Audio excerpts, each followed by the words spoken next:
sila sa bahay, nagyayang maligo daw sa dagat. Kahit malayo yung dagat dito, mga 2 hours, mahigit, depende sa dagat na pupuntahan. Kung gusto nilang maligo, pinagbigyan, pupunta.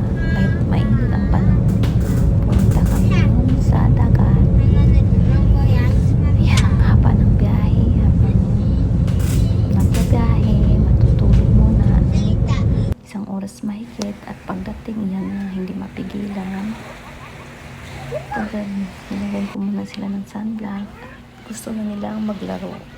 Tanghaling tapat, sobrang init. Kararating nga lang, gusto nang magpapad na lang tubig. Ayan, enjoy naman sila. At ako naman nakasilbing lifeguard sa kanilang dalawa dahil ang papa nila yun silang tingnan, gusto matulog.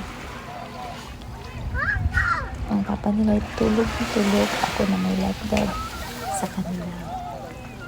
Yan, enjoy sila at nilang mag-pwede maligo kasi sobrang init. Sobrang init talaga. Kaya habang nagbabantay ako, nagpapayong ako sa kanila. Yan, enjoy ang mga pig.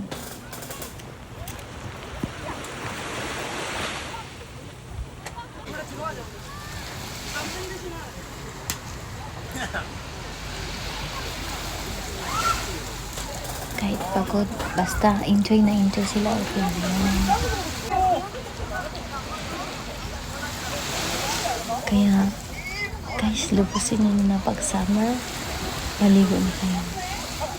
Kasi aside from that, maganda din yung katawan na maalok ng tubig. Parang gamot din siya for the whole winter. Kasi diba nangangati tayo, at least mabigyan naman ng vitamin C yung katawan natin. Kaya kahit mainit, medyo hapon na sila, mga bata kasi hindi nila iniinda yung init, tayo iniinda natin. Kaya medyo mga 5 o'clock, mga 1 hour ka lang magbabad, okay na rin yun. Mga 5 o'clock, hindi na masyadong mainit yun.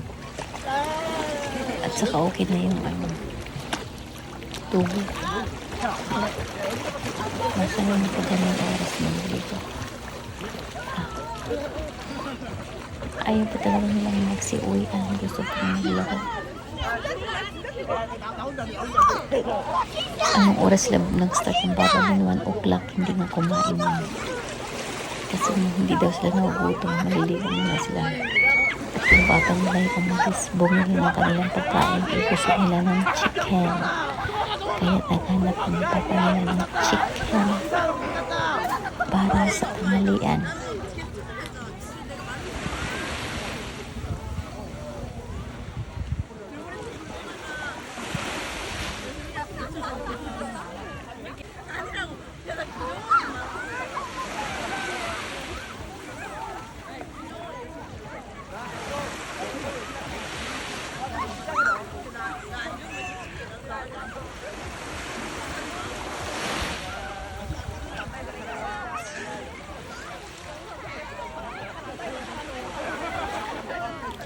Dumating na yung papa nila, kaya tinawag ko sila, kakain na.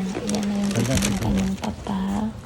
Bumili na kanyang chicken at kimbap. Yan, kain-kain muna kami. Mamaya natin ako hindi naliligo. Mga 1 hour or 30 minutes lang, hindi na ako magbabad dyan. Before hindi na masyadong mainit. Habang nagbabantay, yan, nakaka pang-remove din ng stress sa mainit na panahon. Tapos kumain, laro-laro muna sila bago sila susulong naman sa tubig. Talaga itong mga to, kahit na init, hindi nila ini-enjoy yan. Enjoy na enjoy sila. Ayan po, sabi ko uwian na, kaya ang tama na yung pagliligo. Gusto ko nilang babad kunti muna daw bago uuwi. Ayan, ayaw talagang umamin itong bata na ito. Gusto niya palagi naglalaro sa tubig. Kaya na naman, kahit lang kapatid na ayaw umuhon. Ayaw talaga, kaya sinabi ko sa kanya, malilipat kami ng paliguan bago uuwi.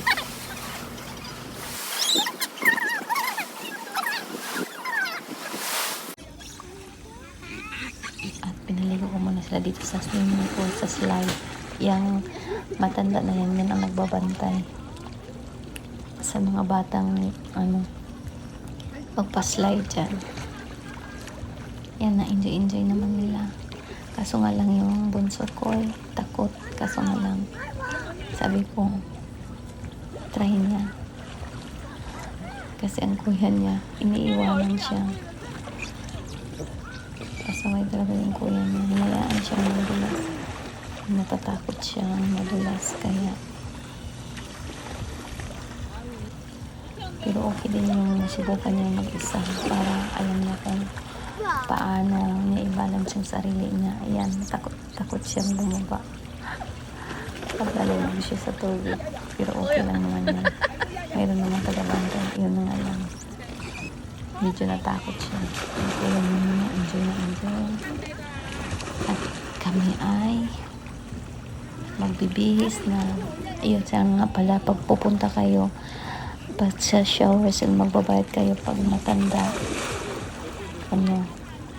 2,000 pag bata 1,000 ang babayaran sa shower sale. Kaso nga lang take note, ang lamig ng tubig hindi siya mainit, walang hot water, kaya manginginig kayo sa lamig bago magbibihis kayo.